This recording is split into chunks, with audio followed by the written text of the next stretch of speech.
mga idol, oh. Binabaklas nila yung bubong. Kapalitan nila yung bubong kasi sira na.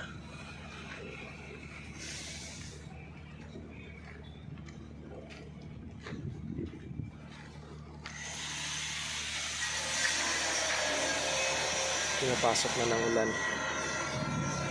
Kailangan na palitan ng bago.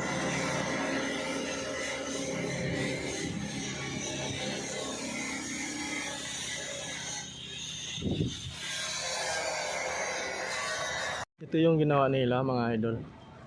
Pinapalitan yung bubong kasi sira na. Hindi nila natapos kasi nagsiuwian na sila.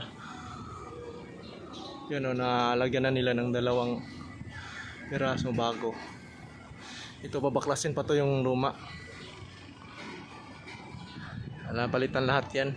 Saka yung bakal niya bulok na. Palitan na ng bago.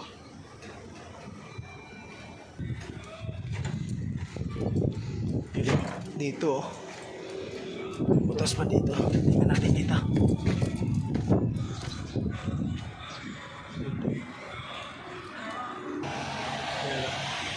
Ano pa? Pag malakas kasi ang ulan mga idol, mabasa kasi yung matubo na yun, no? Diyan kasi dumadaan yung simento kaya tumitigas pag nabasa. Kaya inayos nila yung bubong para hindi na mabasa. Yan, ganun yan. Ganyan yan siya.